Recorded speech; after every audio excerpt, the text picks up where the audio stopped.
Hey everybody, this is Betsy Veldman for Papertrey Inc. and I am here to show you how to assemble the newest addition to our Tiny Town collection called Tiny Town Spookville.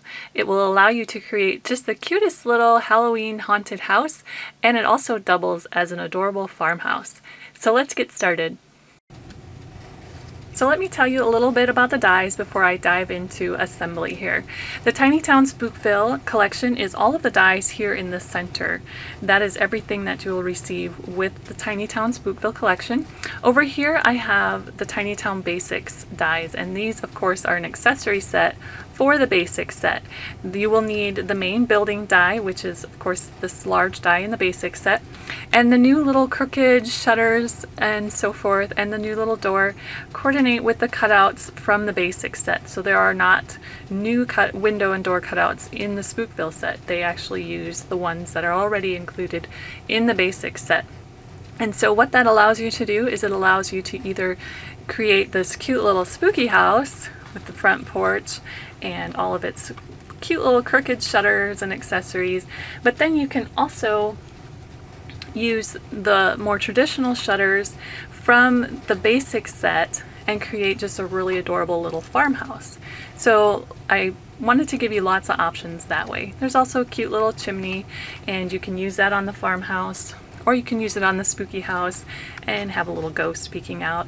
And then so of course there's also lots of little accessories, bats, cobwebs, jack-o'-lanterns, and that sort of thing. We are also offering a spooky yard die collection, which coordinates and is perfectly sized for the Tiny Town buildings. And there is a tree and a fence, and the tree can of course be used flat just like it is on cards and tags, but you can also create a dimensional tree, and I'll show you how to do that a little bit later in the video. Here I made one that has more of a Halloween feel from black cardstock and a cute little ghost in there. But you can also cut it from more fall colors. This one coordinates really cute with my little farmhouse. So I cut some leaves here. This was done using the Shaker Shapes pumpkin die, and they're the perfect size. And I also added the little jack-o'-lanterns from the Spookville set at the base of my tree. Alright, so let me show you how to assemble the little Tiny Town Spookville. You will of course need to cut two of the main building base dies, which is from the basic set. And when you do that, just go ahead, when you're cutting the front of the building, go ahead and take this insert with the window and door cutouts and drop that right inside that opening in the main base die. And just line up the bottoms so they're kind of resting right next to each other. And then you can also take the windows and place those in the other side, the other opening. And I like to just use a post-it note or some washi tape to kind of secure those as I send them through my die cutting machine. So you can go ahead and get those cut. Alright, so I have my pieces already cut, my base building pieces, and I already actually have all the little shutters and the door on as well, just to save a little time. So you'll want to go ahead and you'll want to fold everything on all of those score lines that are built into the die. So go ahead and fold and score on everything, and you'll see that I have some score tape on the tabs on the sides, and also I have a piece of score tape on the back side of the large base flap. So what I'm going to do is I'm just going to go ahead and assemble the building base by just connecting those two main pieces.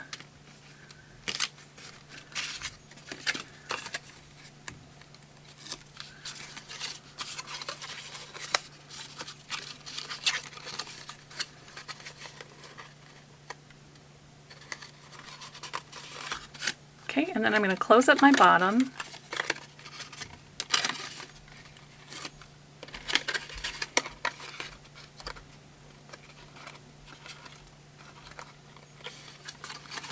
Okay, and then I'm going to leave the roof open, and I'm going to close that up last. And you have some options for how you want to close that up, whether you're doing, just a little village piece and you want to glue those shut, or if you're doing a treat box and you want to fold the flaps up, there's little holes that you can tie twine in, or you can clip it shut with a little clothespin, or however you want to close that up. But for now, I'm going to leave that open. The next thing I'm going to do is I'm going to assemble and attach the little front porch. Now there are a few pieces for that. There are There's the main, this is the main porch. There's the porch floor, which is this little rectangle die here that has several little score lines. That's the porch floor. So I have that ready to go, and then there's also a little decorative insert for the peak of the porch, and that has a couple little tabs there that need to be folded back. There's score lines built into the die. Okay, there are score lines built into the porch too. What I like to do this is the porch roof, and this is the floor. So there are some score lines here. What I like to do is I kind of like to find them with my fingernail and just go ahead and bend those. The center one needs to be a mountain fold like this, so it forms a peak, and then the other two more of a valley fold, or actually what you want them to be is just kind of level like that. Okay, and then we can go ahead and fold the pillars down like that, and then this is the porch floor also, so that gets folded back as well, so that you're left with kind of this. And these bottom pieces, they will overlap, and I'll show you how that all works in just a minute. Okay, so before we go any further, we're going to attach this little piece to the peak of the porch roof.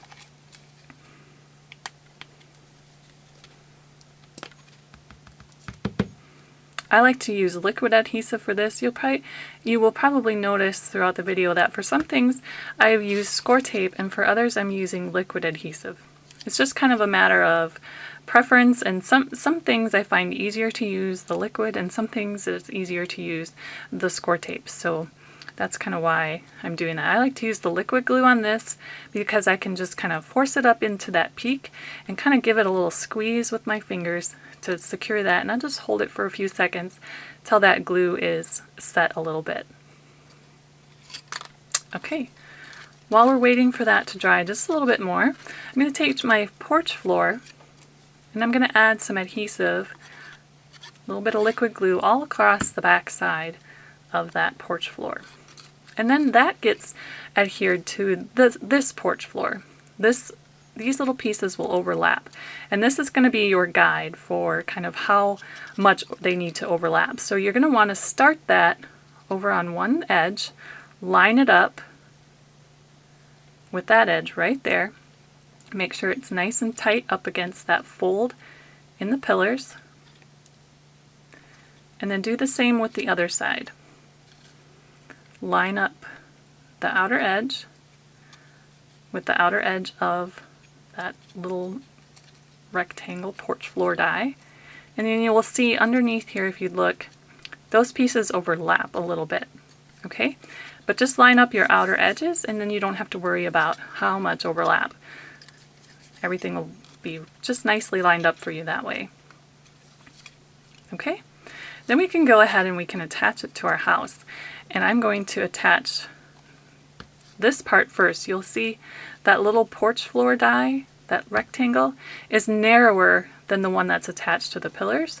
So that allows you, that's the perfect overlap for attaching this. So you can put your strip of adhesive right here on that extra part there. Okay, and then go ahead and put that on the bottom of your building base,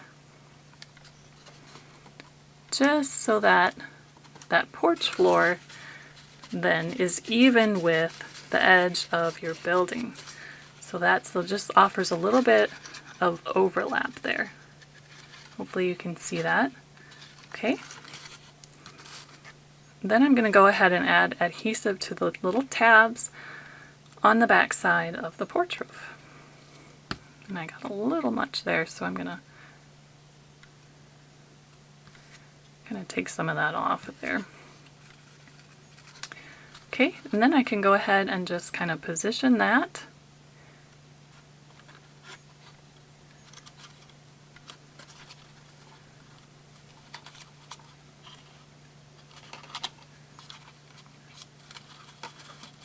And secure that against the front of the house.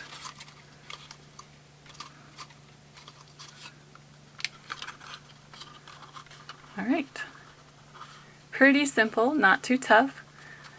everything, if you know how it goes, and everything is lined up right for you, so it should go together pretty easily.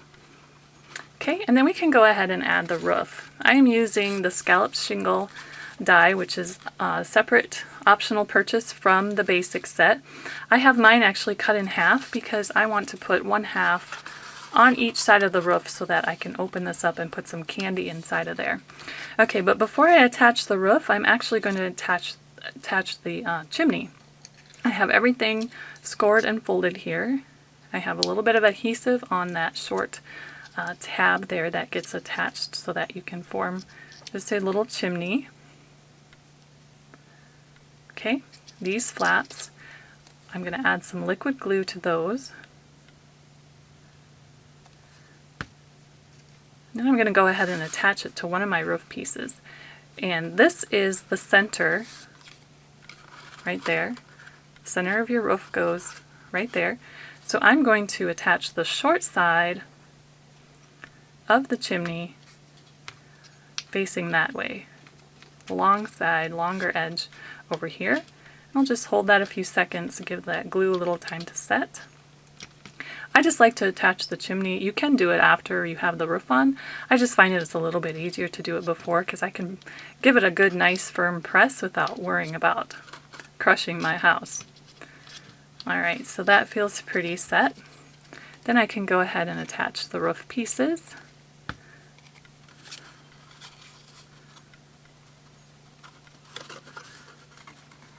I'm going to allow these little flaps to stick out because that's going to be where I tie that shut with a little bit of twine so that it can be opened again to get the candy out. You can of course leave the roof in one piece and tuck your flaps in and glue it shut if you're making more of a little village piece, or you don't need to open the roof. So there you go. Then I can just go ahead and I can tie some twine through there and close that up. Okay, so I also mentioned that you could turn this tree into a dimensional tree. Let me just show you very quickly how you can do that. You need to cut 2 trees, and then you need to just add some slits to the trunks. One of the trees cut from the bottom up, and the other one, sneak your scissors right in here in between the branches and cut from the top down.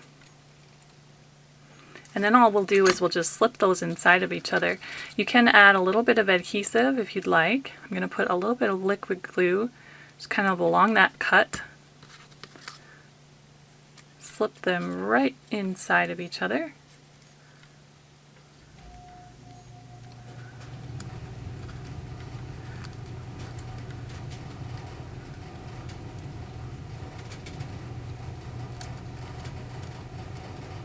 Make sure that the bottoms of the trunks are lined up. I'm going to be pressing down and just kind of squeezing them together with my fingers to let that glue just set a little bit.